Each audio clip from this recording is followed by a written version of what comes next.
তো গতকাল আমি এই মোনোটন বাইকটা 100 কিলো চালাইলাম। 100 কিলো চালিয়ে মোটামুটি এই বাইক সম্পর্কে বেশ কিছু ভালো ধারণা হয়েছে, আর সেগুলোই মূলত আপনাদের সাথে শেয়ার করব। তো যদি আমি সর্বপ্রথম এর ভালো দিকটা বলতে হয়, তাহলে বলবো হচ্ছে আপনার এই গাড়িটার বিল্ড কোয়ালিটি। আমার কাছে এই গাড়ির বিল্ড কোয়ালিটি খুবই মজবুত মনে হয়েছে। তো এটার যে প্লাস্টিক দেখতেছেন খুবই মজবুত, আর এটা ধরলে বোঝা যায়। যেমন আপনার হর্নেট বা FZ V3, ওটাতেও প্লাস্টিক ব্যবহার করে, কিন্তু ওটার প্লাস্টিক এতটা মজবুত না যতটা এই বাইকের মজবুত। আর হচ্ছে আপনার মোটামুটি শুধু প্লাস্টিকের কোয়ালিটি না, আপনার বাকি যে বিষয়গুলা এগুলোও কিন্তু বেশ শক্তপোক্ত বাইকের। তো ওভারঅল আমার কাছে বাইকটা বেশ শক্তপোক্তই মনে হয়েছে। আচ্ছা, এই গাড়ির দ্বিতীয় ভালো দিক হচ্ছে আপনার, তো এই গাড়ির গিয়ার খুবই স্মুথ। মোটামুটি আপনার FZ V3 ওটাও স্মুথ, তবে ওটার থেকে আমার কাছে এটা একটু বেশি স্মুথ মনে হয়েছে। যেমন আমার FZX এই বাইকের গিয়ারটা তুলনামূলক ওইটা থেকে একটু হার্ড। তাই বলবো যে আপনার দ্বিতীয় ভালো দিক বলতে গাড়িটার হচ্ছে আপনার গিয়ার শিফটিং খুব স্মুথ। তারপর আরও একটি ভালো দিক হচ্ছে আপনার এটার মিটার। তো এই মিটারটা খুবই সুন্দর, যেমন সাইজে মোটামুটি বড়। তারপর যাবতীয় ইনফরমেশন এটাতে দেওয়া আছে, যেমন টাইম দেখা যায়। তারপর আপনার এখানে গিয়ার ইন্ডিকেটর এটাও আছে। আমার এই FZX এ যেমন টাইমটা দেখা যায়, বাকি আপনার টাইমটা এমন জায়গায় সেট করা, যেমন ট্রিপের মধ্যে, অর্থাৎ আপনি টাইম সবসময় দেখা যাবে না। এটা হচ্ছে আপনার ট্রিপ পরিবর্তন করে তারপরে ট্রিপ 1 2 পরিবর্তন করে তারপরে আর কি টাইম দেখতে হবে। তো এটা খুবই বিরক্তিকর।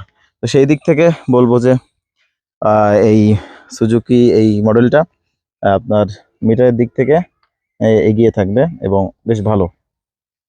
এই গাড়িটার ইঞ্জিন খুবই স্মুথ, আর মোটামুটি এটা আমার কাছে বেশ ভালো লাগছে।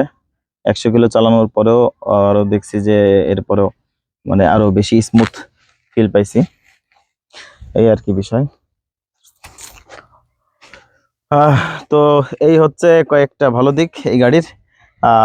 খারাপ দিকও আছে, আজকে আর খারাপ দিক নিয়ে আলোচনা করতেছি না।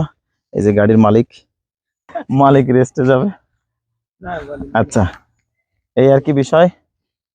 তো আপনাদের কাছে এই গাড়িটা কেমন লাগে আমাকে জানাবেন। আর এখানে যে আমার মন্তব্যগুলো কতটা বাস্তবসম্মত এটাও জানাবেন। এটা আমার কাছে মনে হয়েছে তাই আর কি বললাম। আর ব্রেকিং এর কথা বললে, এই গাড়িটা আসলে ব্রেকিং এ এই গাড়ির কন্ডিশন বা এই গাড়ি অনুযায়ী ঠিকই আছে মোটামুটি। বাকি ABS নাই, তো যার কারণে অতটা কনফিডেন্স পাওয়া যায় না। আচ্ছা, তো মাইলেজের ব্যাপারে আর কি একটু ধারণা দেই আপনাদেরকে এই বাইক সম্পর্কে। তো মাইলেজের বিষয়টা আমরা মালিকের থেকেই জেনে নেব। আচ্ছা মালিক সাহেব, মাইলেজ কেমন কি দেখি পাচ্ছেন? মাইলেজ 40-এর আশেপাশে, 40-এর মাঝে মধ্যে 45-ও পাওয়া যায়, মাঝে মধ্যে 42, চালানোর পরে রোডের ডিপেন্ড করে। কন্ডিশন বা চালানোর কন্ডিশন অনুযায়ী। আচ্ছা, তো আপনি কি মনে করতেছেন এই বাইকটা কি না, নেওয়ার খুব মতো ভালো না? গাড়ি, হুম। খুব ভালো গাড়ি। যাদের শখ আছে, টাকা আছে, তারা চালাইতে পারে গাড়ি।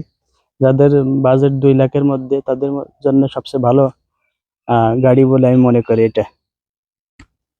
তাই না? হুম। আচ্ছা, তার মানে কি আপনি বড় লোক? না, 2 লাখ টাকা কি বড় লোক কয় না। যে 2 লাখ টাকা মনে করেন, তাহলে সে তো বড় লোকই।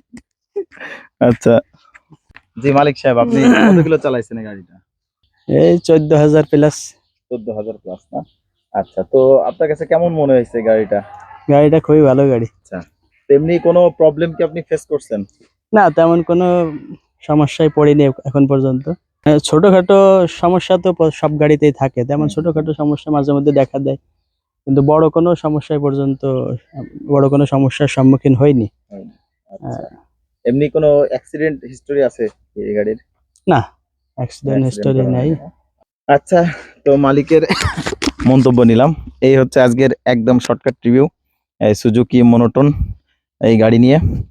তো ভিডিওটি কেমন লাগলো অবশ্যই কমেন্ট করে জানাবেন, আর চ্যানেলটি সাবস্ক্রাইব করে আমাদের সাথেই থাকবেন।